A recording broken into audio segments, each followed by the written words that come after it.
Welcome to the Pharmacy Leaders Podcast with your host, Tony Guerra. The Pharmacy Leaders Podcast is a member of the Pharmacy Podcast Network, with interviews and advice on building your professional network, brand, and a purposeful second income from students, residents, and innovative professionals. Okay, welcome to the Pharmacy Leaders Podcast, Sunday edition.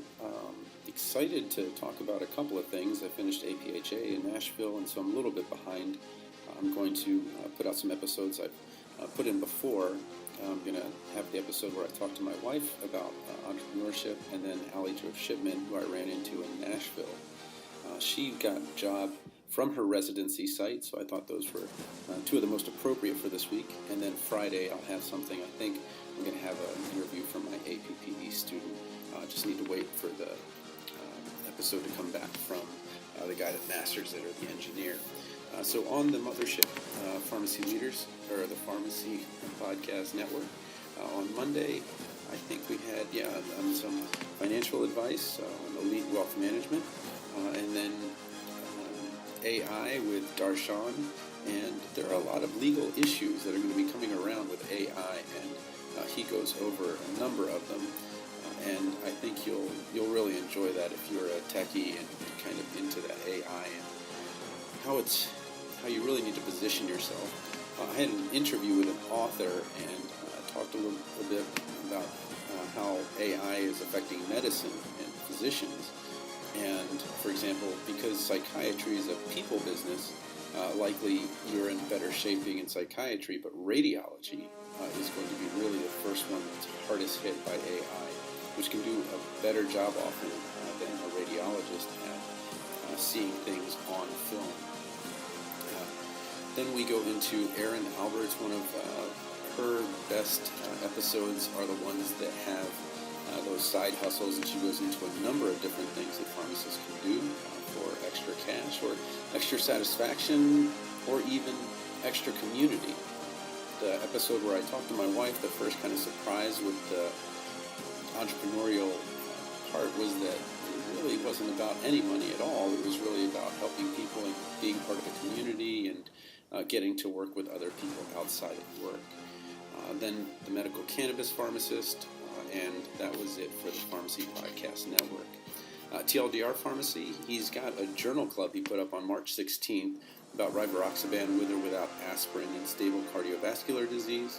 So something really, one of those things that you really want to use if you have a APPE student and you want to do something that's a little more, sometimes, with Journal Club you have to do it on Wednesdays or whatever it is with the CE network that you have in your state. It's kind of nice to be able to just read through one and go over it with the student there. Then Jackie Boyle, he has Who Have You Sponsored Lately? So talking about mentorship and how there's a lot of satisfaction in not only mentoring, but being mentored, having someone else that's kind of got your back, someone else that's helping you lead the way. I did get to meet the Tims in Nashville, and they had Nate Hendrick, who is the real estate RPH. That's his branding. He's a real estate agent. Back in the day, I was a real estate agent for 7 years, but that's not part of my life now. I think real estate works really great if you are single or you are pretty young in terms of not having many responsibilities with children. And I think it also works really well if the children are out of the house. But I think personally that real estate was just fundamentally incompatible with being a good parent to 3 kids. So I just kind of let that go. But I'm thinking about writing a book on it, and I'm going to make it a fun one. So we'll see. But anyway, 10 things every pharmacist should know about home buying. That was the first 5 of that list. So that was kind of fun. Talk to Your Pharmacist podcast with Hillary Blackburn, had the president or the CEO of AACP. I think she has 2 roles. I think it's president and CEO, Lucinda Main.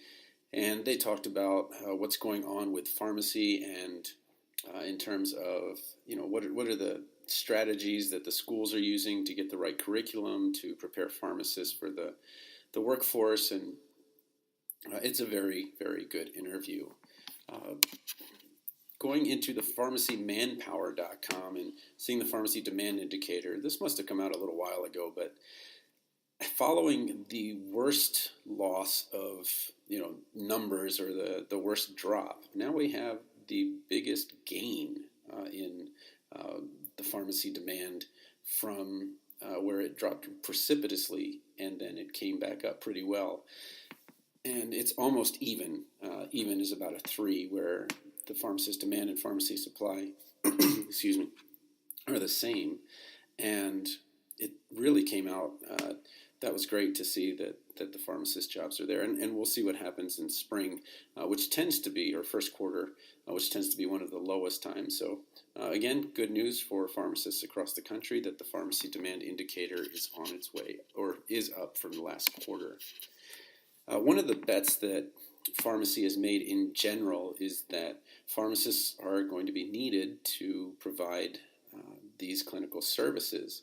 But here's kind of a little bit of a surprise, and this is on the back of the Journal of the American Pharmacists Association. It's the very last page, and it's the very last sentence. And I don't want to violate any copyrights or whatever, but basically it said that if pharmacists are paid for their services, then we can get pharmacists to provide those services. And that kind of makes sense. But the demand is not there. And when we say that, I think it was that half of all people that didn't want the MTM services. And if we kind of think about that in general, think about, well, someone wants to stop smoking, but if you look at all the smokers, when you're asking, okay, do you want to stop smoking? Not all of them want to stop. And, people that need to be on a diet, like me, don't all want to be on a diet. And so this makes a lot of sense that patients don't necessarily want the accountability. And just because we're able to do it, just because we have financing to do it, doesn't necessarily mean the patient wants to do it.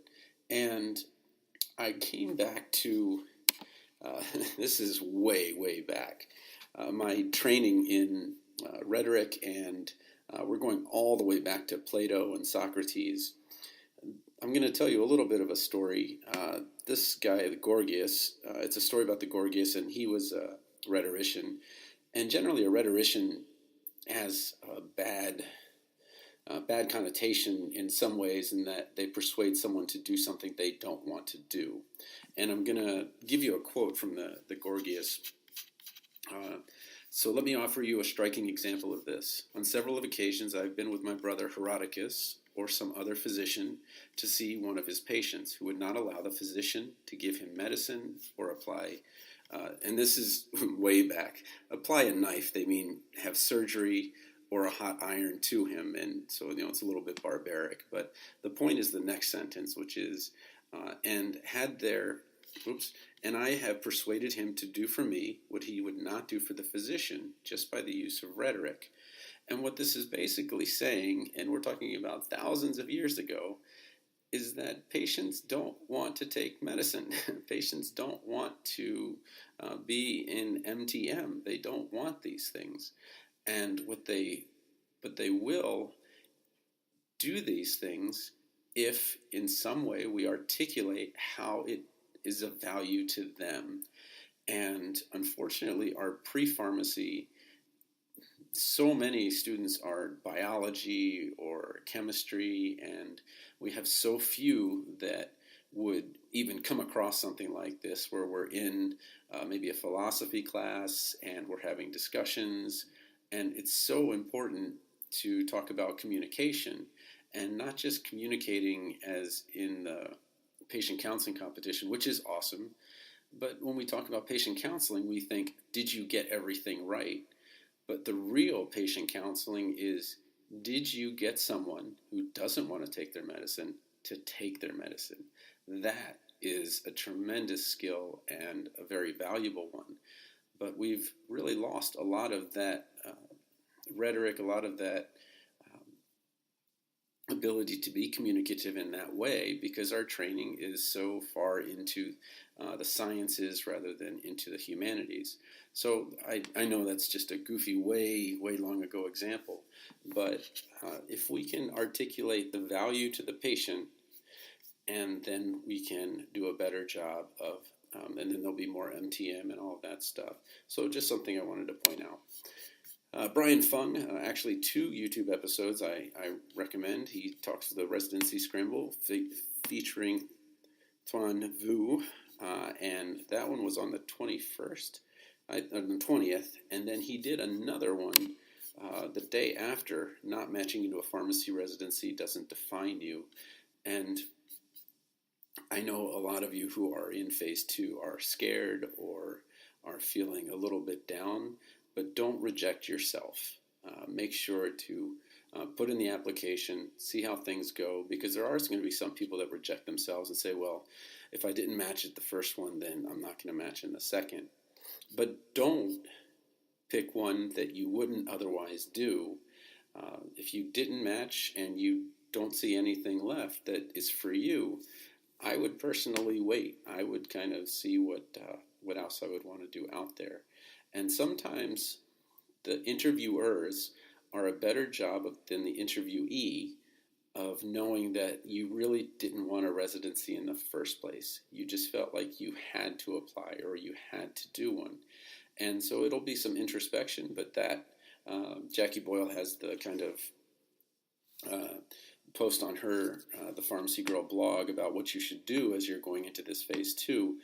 But I think do some very quick soul searching to figure out, okay, do I really want to do a residency? Yes, okay, well then go for it. Go for the phase 2, and then go for the scramble if not.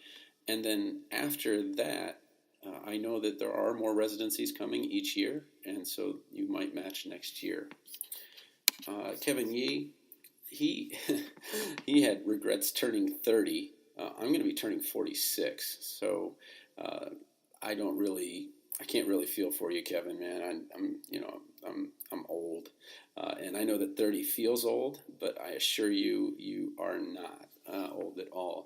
But I do love listening to his videos, Kevin Yee, pharmacist. So anyway, hope you guys have a good weekend. I'll be back next week, and we'll be talking a little bit more about what we're going to have. Is we're going to have a physician on in the week after that talks about his book, Becoming an Author, and how we can work with physicians. Definitely, if not this Friday, and certainly into next week, we'll hear from my APPE student who did a really great job of interviewing someone in the city that she's moving to, not only to learn about it, but to learn about the city and kind of get a little leg up on where she's going. And we'll have some other great content as well. Have a great weekend. Support for this episode comes from the audiobook Memorizing Pharmacology, a relaxed approach. With over 9,000 sales in the United States, United Kingdom, and Australia, it's the go-to resource to ease the pharmacology challenge. Available on Audible, iTunes, and Amazon.com, in print, ebook, and audiobook. Thank you for listening to the Pharmacy Leaders Podcast with your host, Tony Guerra. Be sure to share the show with the hashtag #PharmacyLeaders.